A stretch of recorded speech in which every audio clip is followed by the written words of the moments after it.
So welcome to you all. My name for you is Gavin Merrifield, for those of you who don't know me, and I'll be chairing our event tonight.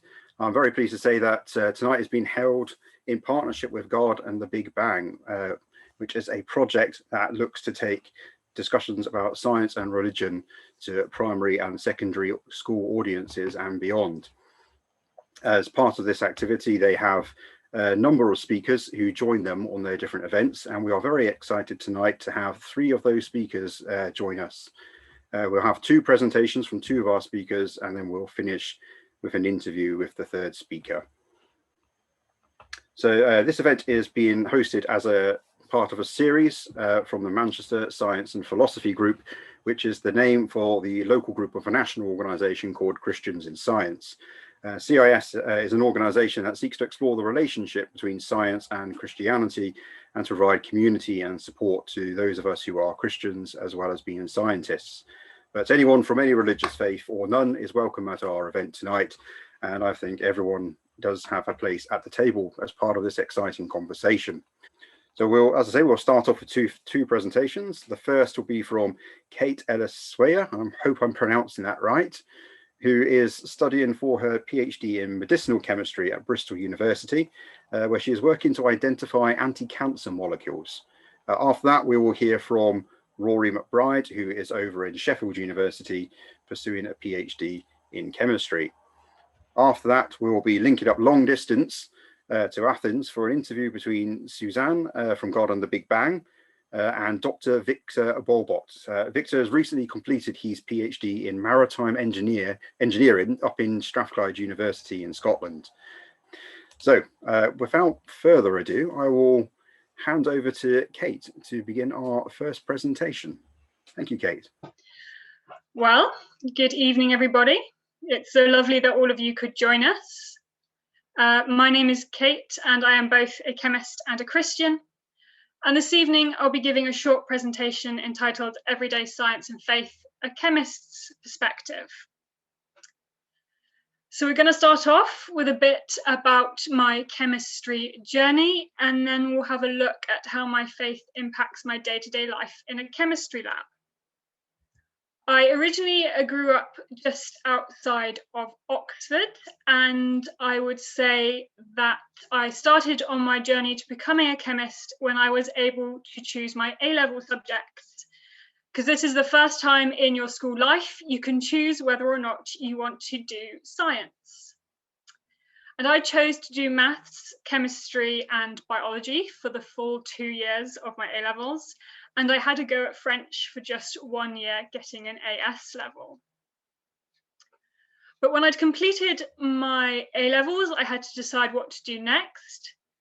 So I had headed on down to the University of Bath to undertake a chemistry degree, the full title of which was MChem, Chemistry for Drug Discovery with Industrial Placement. And what that means is I studied 2 years at the University of Bath. Then I worked for 1 year in industry, and then I came back to the University of Bath for a final year to carry on studying and do a research project. Now, in my industrial placement year, I worked for a pharmaceutical company called AstraZeneca. They're probably fairly well known at the moment because they're in the news quite a bit. But when I worked for them, I was up in Alderley Park near Macclesfield, and I worked in a small chemistry group called Isotope Chemistry. And in that group, what they're trying to do is they're trying to label medicinal compounds with either stable label isotopes, that's things like carbon-13 and deuterium, or even slightly radioactive isotopes such as carbon-14 and tritium. And then those compounds can then be used in biological analysis.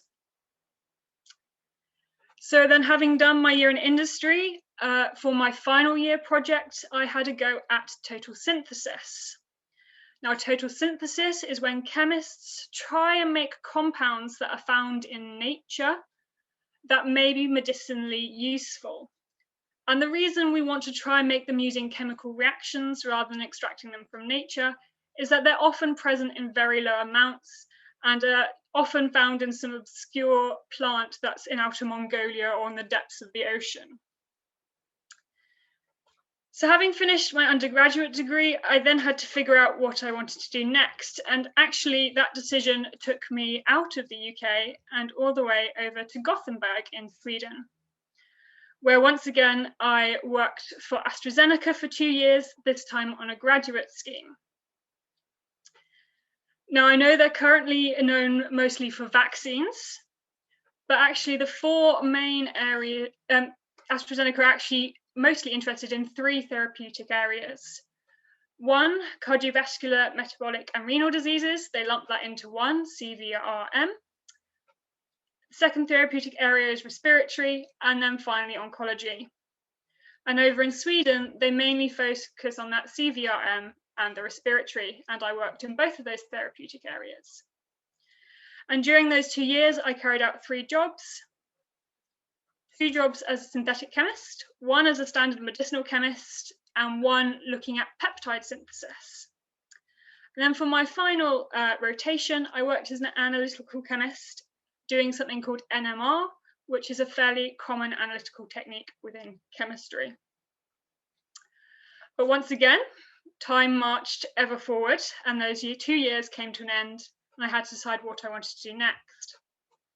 So I decided to come back to the UK, to the University of Bristol, where I'm currently undertaking a PhD. And since that's what I'm currently doing, I thought I would unpack that a little bit further, but I'm not going to go into vast amounts of detail. So in a broad way, my PhD subject could be called Photochemistry for Drug Discovery. And that is a PhD in synthetic organic chemistry. The synthetic side of things means I'm in the lab, I'm mixing chemicals together, I'm trying to find new ways to make new compounds. And the organic side of things means that I am mostly making compounds that contain predominantly carbon and hydrogen, although some of these other elements do sneak in there from time to time. And the way I communicate what I've made with other chemists is by using these chemical structures, which I'm sure you're all familiar with. And actually the one on the screen is chemistry speak for caffeine. So that's the broad area I'm based in, but what does photochemistry for drug discovery actually mean? Well, on the drug discovery side of things, I'm trying to contribute to what I've called the medicinal chemistry toolbox. So that means that I'm either trying to figure out new, more efficient ways to make molecules, or I'm trying to make brand new molecules. And the reason why we want to do that is because when medicinal chemists in industry want to make a new medicine for heart disease, and they know the target in the body and the shape of the compound for that target, they then go and look at literature, which is the medicinal chemistry toolbox, to see if anyone's made it before. And hopefully some useful PhD student has already figured out how to make it to save industry both time and money. Now for the photochemistry side of things, I guess most of you will have already guessed that means we're doing something with light. And we are trying to use light to carry out chemical reactions. And actually in my project, I'm using 2 different types of photochemistry. I'm using traditional photochemistry, which tends to use UV light, in my case UVA, and you tend to directly irradiate the compound that you want to undergo a chemical transformation. However, I am also using a different type of photochemistry, and that's something called photoredox catalysis. And that's gained more prominence over the last 10 years. And perhaps one of the reasons why it's become more popular than traditional photochemistry is because you can just use blue light, which is a lot safer than using UV light. But there are some differences. And rather than irradiating your substrate, you tend to irradiate a catalyst, which then transfers energy to the molecule you want to undergo a chemical reaction. So that's just a very brief insight into my journey to becoming a chemist and to what I'm currently doing. If you have any more questions on that, please feel free to ask at the end. But I just want to move on to the second half of this talk and look at the question, how does your faith impact your day-to-day life as a chemist? Now, often, when we think about science and faith, we think about big and potentially slightly controversial subjects such as evolution, the creation of the universe, and ethics, for example. But actually, on the whole, in my day-to-day life as a chemist, I don't think a great deal about these particular topics. Our lunchtime conversations tend to revolve around what TV series we're watching, or whether or not we agree with a particular clue in the crossword we're currently trying to attempt. So if I'm not spending my day debating these particular topics, how does my faith impact my day-to-day life as a chemist? And in an attempt to answer that, I have come up with 3 case studies, which I've called Times of Doubt, Times of Fatigue, and A Reminder. So let's just unpack those a little bit more. So Times of Doubt. Now this could cover a whole range of topics in both science and faith, but for this presentation, what I mean by that is when the question starts to come to my mind, am I letting Christianity down by working in science? And the reason why I sometimes ask myself that question is not because I think science and faith are incompatible, but more because when I read my favorite Christian books and I listen to my favorite Christian podcasts, I come across some amazing people of faith who have done and continue to do amazing things in the world. However, none of these people are scientists and none of them really work a 9-to-5 job. So am I in the wrong place? But when I start to ask this question, I try to come back to a passage from Ezekiel where God says, I searched for someone to stand in the gap in the wall so I wouldn't have to destroy the land, but I found no one. And what this passage seems to suggest is that God is looking for people to stand in gaps. And perhaps when Christians work in science, they are filling a gap. So when God has a look around, rather than finding no one, he finds someone. So that's case study number 1. Case study number 2, in times of fatigue.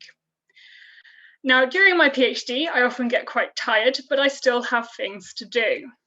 And when that happens, I start to have the following thoughts: just leave things to the last minute. Everyone does it. No one will know. But when that happens, I do try to come back to a fairly well-known passage from Colossians, which reads as follows: and don't just do the minimum that will get you by. Do your best. Work from the heart for your real master, for God. The sullen servant who does shoddy work will be held responsible. Being a follower of Jesus doesn't cover up bad work. Now, I guess the obvious point from this is the do your best part. And for me, that unfortunately means that sometimes I have to work a little longer on tasks than other people, but that's okay. That's just how I'm made. However, a potentially less obvious point from this passage is the working for God part. And what I originally thought that meant is that you just had to knuckle down and work even harder. But recently it's been brought to my attention that God is actually quite keen on rest. And in the Old Testament, this looked like something called a Sabbath. So perhaps that could help us to understand how to rest. So I just have a couple of quotes here from a lady called Danielle Strickland, where she writes, Sabbath, the withdrawing from the anxiety system of Pharaoh, the refusal to let one's life be defined by production, consumption, and the endless pursuit of private well-being. She then goes on to say in one of her books, it's the one day a week where God says, don't do any work, enjoy me, enjoy food, enjoy people, prioritize relationships, waste time. But then I do have to agree with her when she says, even writing these words are counterintuitive to me, because I think I'm probably slightly better at working a little bit harder than taking a rest. But if she's right, and the Sabbath is a withdrawing from an anxiety system, perhaps we needed it a little bit more in science, where I think anxiety is probably a little more prominent than we are aware of. So now for the final case study, with the slightly mysterious title of A Reminder, and the subtitle, What Can I Do For You? Now that quote is taken from a passage in Mark, which reads as follows. Jesus said, "What can I do for you?" The blind man said, "Rabbi, I want to see." "On your way," said Jesus, "your faith has saved and healed you." In that very instant, he recovered his sight and followed Jesus down the road. Now, what I find interesting about this passage is that Jesus asks what I assume is a fairly obviously blind man, "What can I do for you?" Rather than assuming he knows what the man wants, he engages with him and brings him in the decision-making process. And we see it all throughout the New Testament, Jesus engaging with people, asking questions and listening to them. And what this reminds me is that scientists are human too. Now, I know that might sound like a slightly strange statement to make, but I do sometimes feel that scientists are sometimes seen a little like this. And as amazing as scientists are, they are still human. They do wonderful things for society, but they also get stressed. And they have wonderful families around them, which bring them both joy and sadness. So perhaps if Jesus engaged with people, listened to them and asked them questions, I should try and do that in my day-to-day life as well with the people I meet. But please do not misunderstand me. I do not mean this in a manipulative way where if we are nice to people, we can strong arm them into the kingdom of God. Because that doesn't really work, as shown by the parable of the 10 lepers, where Jesus heals 10 lepers, but only one comes back to say thank you. So, just to summarize, how does your faith impact your day-to-day life as a chemist?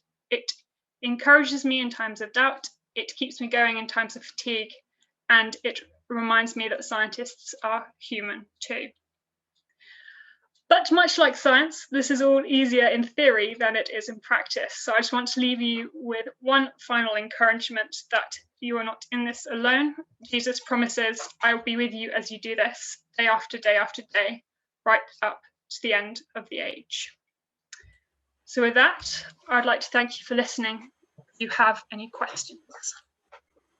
Yeah, thank you for that, Kate. It's perhaps too easy for us all to lose sight of the bigger things when we're very busy with our work. So your reminder of thinking about what we are doing and how to work it out as distinctly as Christians is very much appreciated, I think. I'll certainly be remembering the thought of standing in the gaps as a scientist for a while, I think. So we have a few minutes now where we are opening the floor to questions to Kate from you, our audience.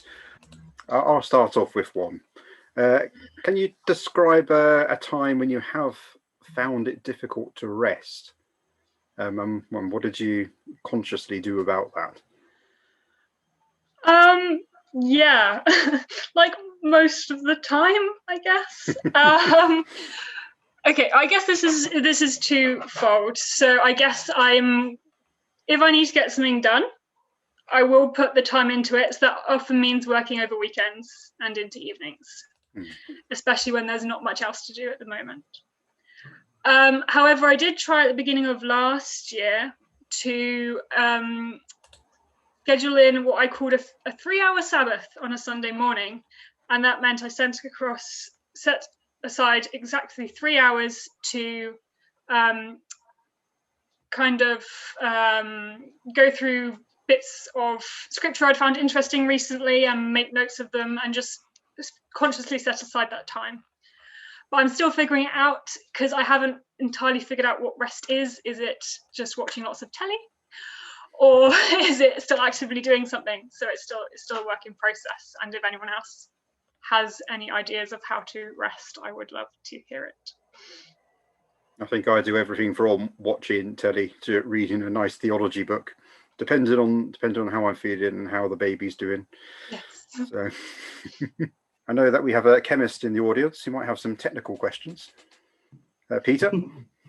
No, more practical question really, because I like this. I like what you bring out, the thing about rest, and I think that's something that a lot of scientists have a problem with. But I was actually wondering how your supervisor thought about that, because of course synthetic organic chemistry is a field where some supervisors, shall we say, are known for working their PhD students quite hard. Do you have any issues with trying to actually get that balance of work between work and life in the workplace when you are working for someone else? Yes. No, that is a very interesting topic, and it greatly varies from supervisor to supervisor. I actually changed supervisor halfway through my PhD because he retired, and my first 5 supervisor was actually very chill. In fact, at one point he told someone to take some holiday, so that wasn't so bad. My current supervisor is a slightly less chill. I don't know if that's the technical way to put it. However, basically we have a meeting every 2 weeks, 3 of us with our supervisor, and to date he hasn't said that I'm not doing enough work. So it's currently, for me, it's okay. But yes, I have known of other supervisors who are a little bit more strict and hands-on in that case, but thankfully I haven't had that yet. Thank you so much for your talk. It's encouraging. I'm also a chemist. Have you come across the work of the synthetic chemist in America called Professor James Tour, or Jim Tour, from Rice University? He is a strong believer, and basically what he says is the idea that life could ever come about naturalistically without any intervention from God is absurd. And he goes into the chemistry, and you'll probably understand this better than I do. If you don't know James Tour, then I just, perhaps when you've got time, just do a search on his name, Tour, and you'll find a fellow believer and a fellow synthetic chemist. I know you don't want to talk about evolution and chemical evolution, but I have a problem with the whole idea that it can come about in a hydrothermal vent, where you've got a high temperature and lots of water. And it seems to me that Le Chatelier's principle works against that in every way. And yet, Brian Cox would say this is how it happened. Would you want to make a comment on that? Yeah, it's not overly my area of expertise, unfortunately. I do know of groups who are looking at kind of that early life chemistry, and it's a very interesting topic. But and they're trying to figure out how you would get even chiral molecules, because like all our amino acids are a single enantiomer, and they're trying to figure that out. So I need to read up more on the subject, but I am inclined to agree with you in how did this all happen at the beginning. So yes, I'm afraid I don't have a great deal, but I will look into, what was his name again? James Tour? Tour, Professor James Tour. He's at Rice University in, I think it's Houston, Texas. Wonderful. I will look into him. That sounds amazing. Thank you. Thanks, Kate. Can I just say that being part of a religious community imposes some structure onto your week. It's the one time when you've got to make space to join your community. And that's very helpful. I mean, I speak as a workaholic. I tend to work almost 7 days a week, but having that space on a Sunday, it just gives the week some structure, especially in lockdown.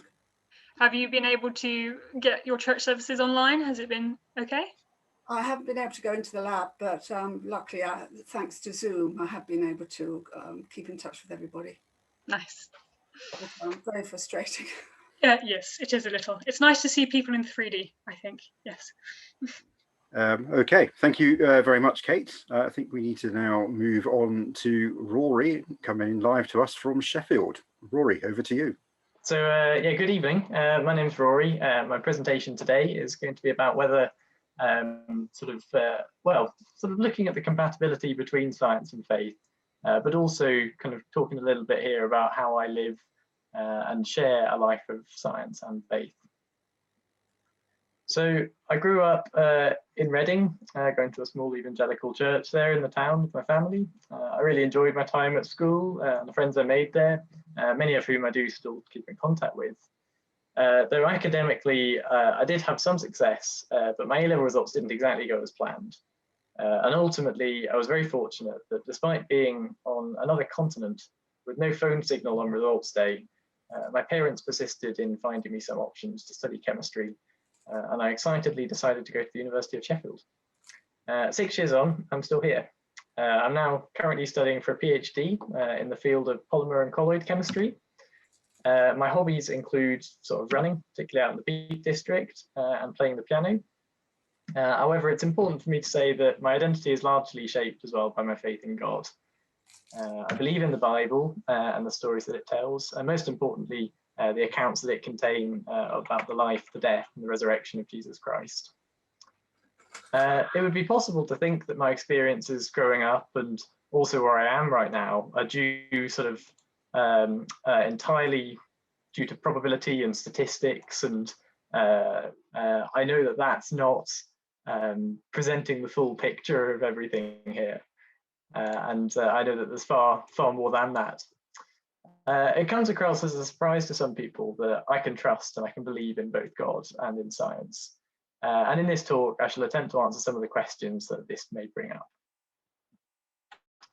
So a little bit about my PhD project. I'm sponsored by the German chemical company, BASF. The field of chemistry which I'm investigating within is polymer chemistry, and I study under the supervision of Professor Stephen Arms.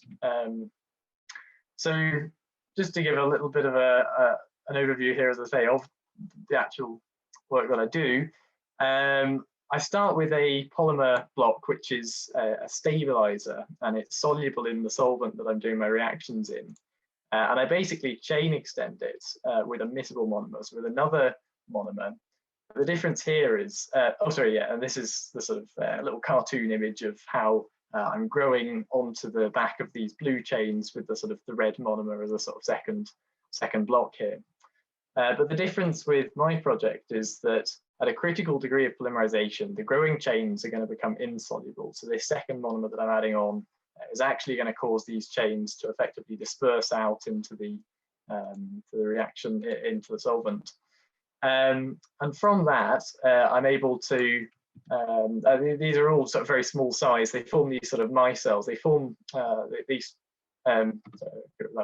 they form these dispersions where these micelles, where the cores are filled with this part of the polymer which is trying to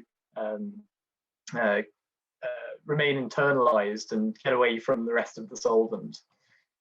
So my project involves synthesizing these free-flowing spherical dispersions. So one of the reasons I'm doing this is because when you have like a thick polymer at high solids contents, you find it gets very viscous. It's quite difficult to work with and synthesize. So by doing it sort of across to these dispersions, I'm able to make the high molecular weight polymers, but in a sort of dispersed form. And then by manipulating the solvent in various ways, so I'm using salt concentrations to do this, but basically I'm able to solubilize these micelles back to being chains. So I have that sort of second step that I showed you there, the micelle self-assembly is then reversed with solvent manipulation.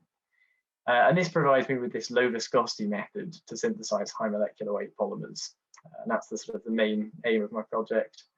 I can't say for sure what all of the sort of applications of it will be, but I think one of the sort of the key ones that is often used for these sort of viscosity modifiable formulations is this strong thickening effect that you can use in the manufacture like binders for paper and for sort of various other reasons. But obviously being a bit more in the research side, it's quite early stages for them to really put an application onto what I'm doing yet. So yeah, since a young age, I have been a Christian, and I would say the greater challenge for me really has actually been during my sort of last years at school and beginning university, was actually just being a scientist, because I think I'd done quite well sort of knowing, going to church and understanding that side of things. But in a practical sense, like being a scientist, I wasn't so sure on what I'd be doing. And also realizing my teachers weren't going to be too impressed if I answered scientific questions with theological answers. So while I know it's not right for me to completely separate my Christian faith from my scientific studies, there is a distinction between the two. Having a Christian approach to science, but providing a scholarly sort of cause and effect explanation is useful as well. So this provides a physical understanding of things by knowing this. And that can be used and understood on a human level, but it doesn't remove the need for God. And there is a balance, and I think it's helpful to think of science and faith as mutually beneficial rather than competing. God has obviously blessed me with a talent and an interest in chemistry and research, I enjoy going to work and not knowing what the outcome of the day will be. In my studies, I make and analyze these polymer nanoparticles I was talking about with formulations that have never been tested before. And knowing that even these samples are intricately known by God and their complexity exists by his design helps motivate me to find out as much about them as I can. The clearest example of how faith sort of impacts my every day-to-day work really is by the meaning and purpose which it provides. There's certainly no shortage of unsuccessful reactions in my research, and it would be easy to spend my time feeling disappointed. However, I know that the results may not lead to sort of significant accomplishments, but it's God's purpose for my life, which is far greater than my own desires here. And nonetheless, I think it is important that I do put my full effort into the work that I do, as Kate mentioned too, and Ephesians chapter 6 verse 7 as well encourages us to serve our sort of earthly masters wholeheartedly. And it's important to see my work as my ministry. It's in finding opportunities to be God's representative in the workplace that I can bring Jesus into my scientific life and into others. This includes behaving in a Christian way amongst my colleagues, and perhaps making ethical stances consistent with my faith. As a scientist of faith, I endeavour to do well in my work, and I recognise that my academic success comes from God ultimately. This shouldn't be my top priority, and in this talk this evening, I'll go on to explain about what the limitations of science are and how I'm able to rejoice over the wonders of science. And as we continue to understand the complexity of the universe in which we live. So some people think that faith in God is just a sort of cultural or a lifestyle choice. Christianity has specific morals and values which are good, but the stories it tells may seem incompatible with science. To some people, it may seem like a case of one or the other. But I hope by the end of this talk, as I say, it will make it clear that it isn't true for many scientists. Imagine the same as many people in this meeting this evening. And I think a helpful starting point is to understand how the scientific process works. How would a scientist seek to find out information was true or not? So my analogy here is that in the 17th century, Isaac Newton is famously thought to have observed an apple falling from a tree. This led him to hypothesize about why this happened, and he began to study and test this. By observing the movement of the planets and the moons in the solar system, he was able to verify his gravitational theory. And subsequently, he was able to explain the motion of objects through classical mechanics, which is still taught today.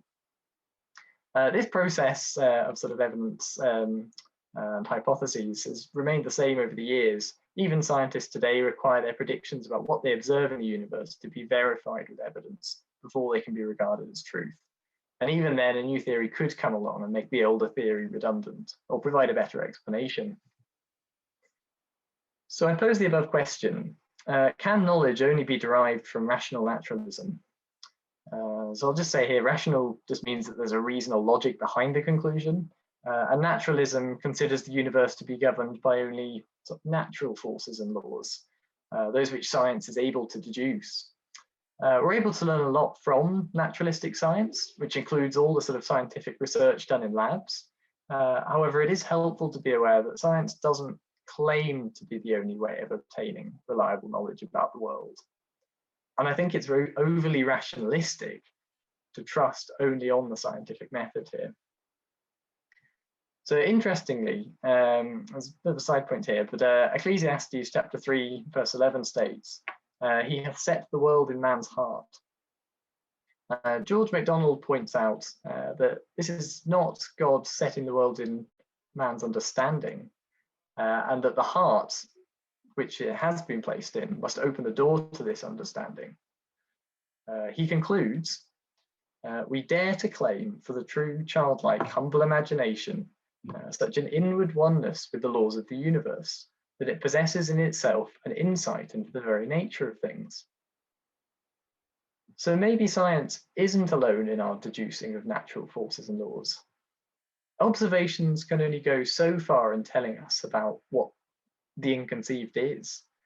It's our imaginations which can inquire about what God has made. In 1965, Frank Rhodes, a geologist, proposed the question, why does the kettle boil? This could be answered in a purely scientific way. It boils because the water molecules inside it reach 100 degrees, and this allows them to get enough kinetic energy to evaporate and form into the gaseous phase. Or the question could be answered that it boils because I want a cup of tea. Neither answer is wrong, but they address the question in different ways. The scientific answer is concerned with describing how it boils, whereas the trivial answer is concerned with why it boils. And it's clear that both answers are valid. They're not competing with each other. In fact, they actually complement each other and provide a more complete picture of the whole tea-making enterprise. I find this analogy helpful to remember when I speak to people who think that religion's been disproved by science. For me, the scientific method gives God more glory as it shows the splendor of his creation, and it provides a bit of an insight into what he's like. It is important to remember that God is involved with and in control of everything. If we can't confine God to only the things we don't understand, then as science progresses, so our view of God will also get smaller. This is the God of the gaps theory, which is a dangerous theory, and it's inconsistent with what the Bible teaches.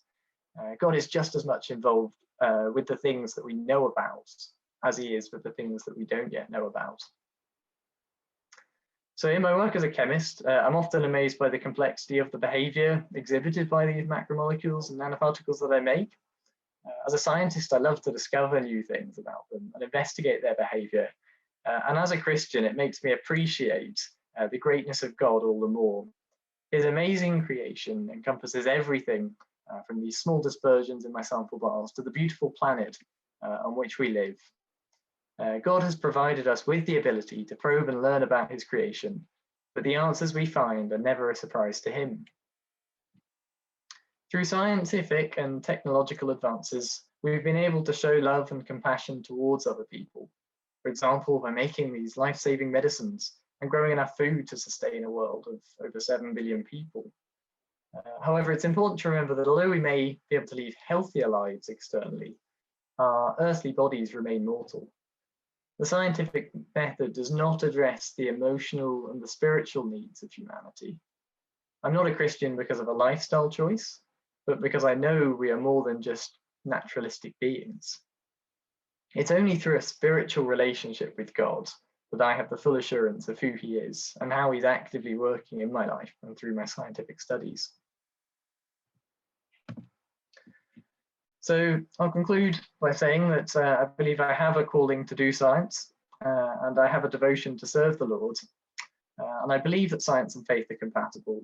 I believe they also complement each other, such that God has called me to be a scientific researcher.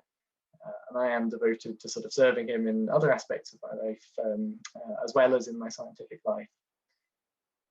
So I'll finish with this verse, which is from Colossians 1:15-16. The Son is the image of the invisible God, the firstborn over all creation. For in him all things were created, things in heaven and on earth, visible and invisible, whether thrones or powers or rulers or authorities, all things have been created through him and for him. I don't believe the universe is an accident. And of course, while there are some aspects about God which are hidden from my understanding, there are many things which aren't. I think I find living a life as a scientist and a Christian is an entirely healthy way to live. One thing we haven't maybe touched on is when you tell your fellow Christians that you're a scientist, do you get any negative reactions at all? Or because there's quite a broad range of opinions about science within the church sometimes. Yeah, it's an interesting one. I think perhaps in my church that I'm at in Sheffield, it's not such a big thing because there are quite a number of other academic and student scientists in the church as well. So that certainly sort of has a bit more of a starting point, and perhaps these discussions have been had with amongst members of the church. But I know, yeah, certainly in my church back home, there maybe is a little bit more of a, I don't know if I can say sort of like apprehension, but a bit of a not quite knowing what science sort of is and what it's going to do, and almost a bit of a fear of it. And I think sort of, to obviously sort of run away from it is not a helpful thing to do. We need to engage with these things and try to sort of look for answers in these questions. And yeah, I've had some interesting discussions with people in my home church, certainly, and I think it's nice that there is obviously a diverse sort of point of view. But I suppose, yes, ultimately, I'm more pleased that people are sort of trusting in God and worshipping Him, and then I can work on the sort of the science side of things with them afterwards. Yeah, that's a wise attitude, I think.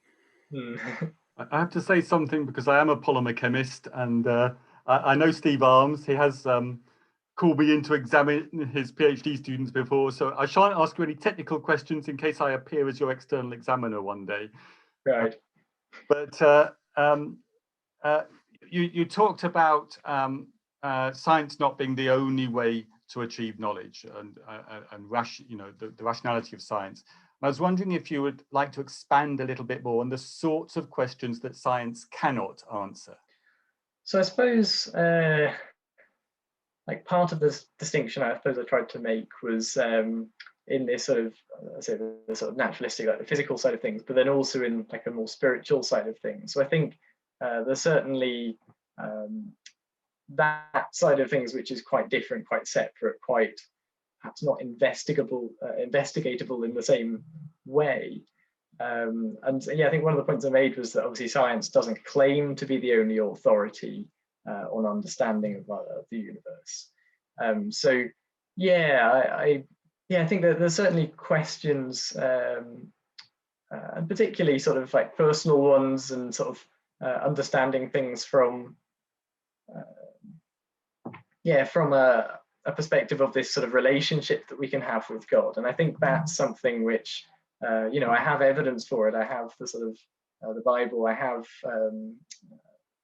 it's more than just a sort of an arbitrary faith in God and in Jesus. I have those sort of experiences as well. And I think it's certainly different, and it's maybe difficult to describe in a very scientific way. But okay, I think we'll hand over now to Suzanne, who is going to conduct our interview for our third speaker, Victor. Well, it's been our pleasure as God and the Big Bang team to bring you 3 speakers this evening. And I'm delighted that we've been able to have a short time with Dr. Victor Balbert. He's joining us from Athens. And I'm just going to give a brief introduction to Victor and talk a little bit about him before I ask him to say a few words. So Victor was born in Siberia.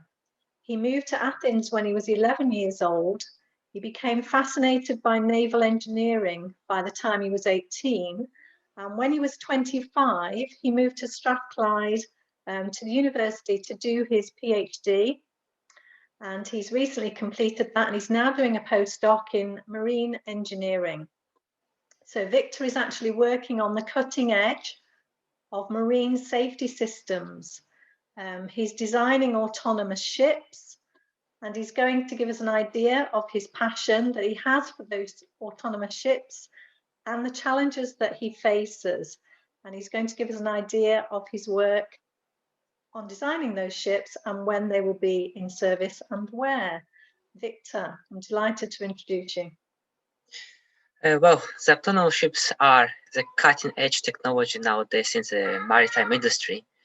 So there's a number of efforts from different countries in order to introduce autonomous ships, both in navies and in commercial shipping. So I'm currently working on AutoShip project, which is a European Union funded project, and we are cooperating with such companies as Kongsberg and the former Rolls-Royce. It became also part of the Kongsberg now. And the aim of the project is to design 2 demonstrators which would demonstrate the autonomous ships technologies for the inland waterway use case and for a short sea shipping use case. It's a kind of challenging project. So my part is related to safety. And we are implementing safety analysis for both of the vessels. We have a number of challenges, like identifying what is the acceptable safety level for this kind of vessels, and also specifying also potential hazardous scenarios that can occur on the autonomous vessels.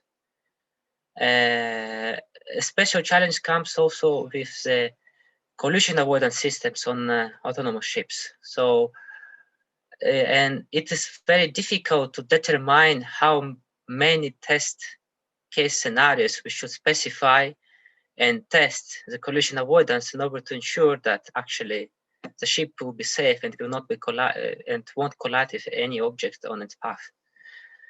Another specific challenge is related to cybersecurity. So I have also implemented a couple of analyses on the connection networks on autonomous ships. So since we are living in a new era and everybody's staying at home, so people are trying to to connect remotely to the other people computers. So, and it's very critical that autonomous ships will be also cyber safe. Thank you, Victor. I believe that autonomous ships are going to be in service way before autonomous cars. Could you expand on that for me, please? Yes, we are actually quite optimistic with the use of autonomous ships, especially for the inlet waterways use case we are investigating. And the reason is that the roads in Europe are currently overloaded. So there are so many trucks and there are so many traffic jams. There is a very high political interest from European Commission to transfer cargo from roads to the rivers. And on the rivers, what we have much less obstacles as on the roads. So it's highly unlikely that you will find somebody just crossing the river on foot. So you don't have such many encounters as on the highways. So we have much less hazardous situations. And maybe I could just ask you to explain how you go about designing a navigation system for an autonomous ship, just very briefly. Well, we have already a number of sensors and situation awareness system installed on ships, like radars and also some communication systems.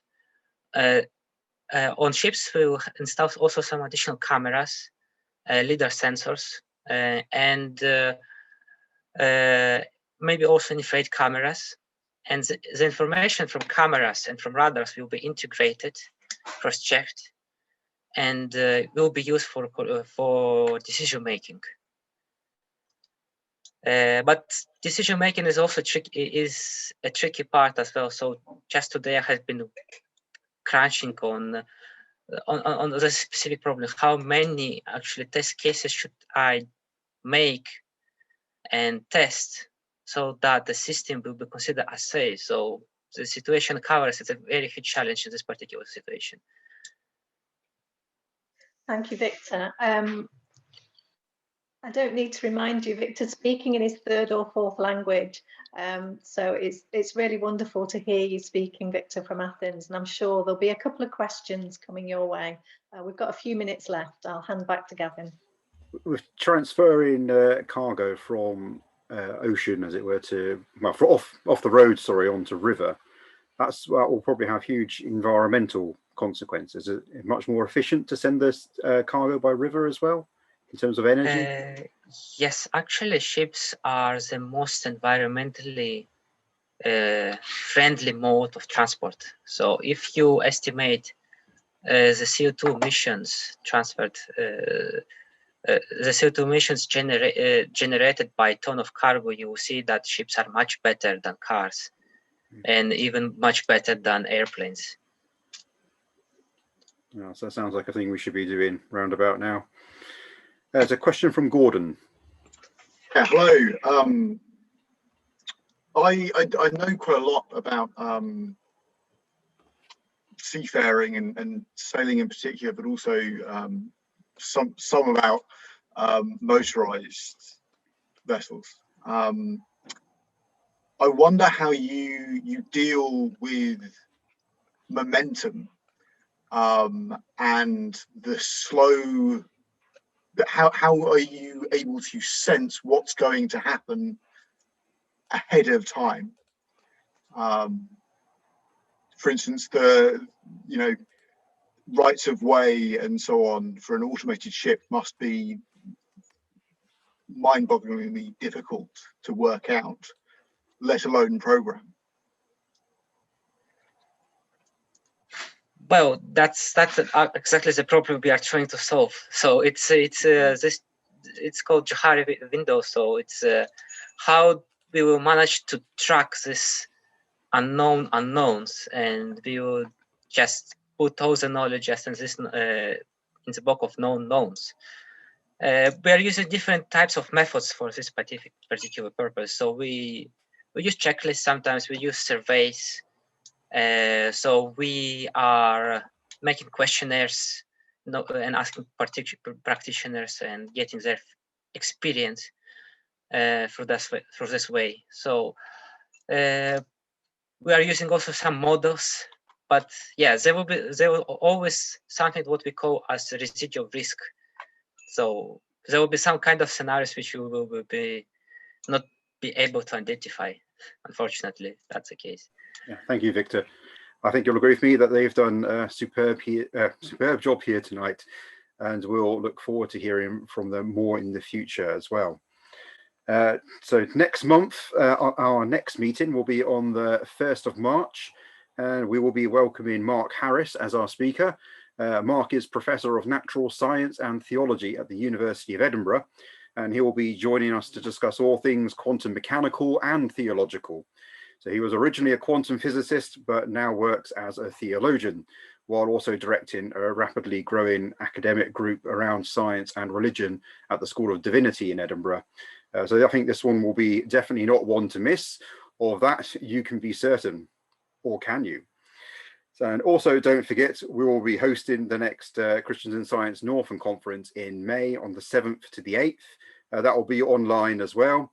And that will be around the theme of digital theology and the church.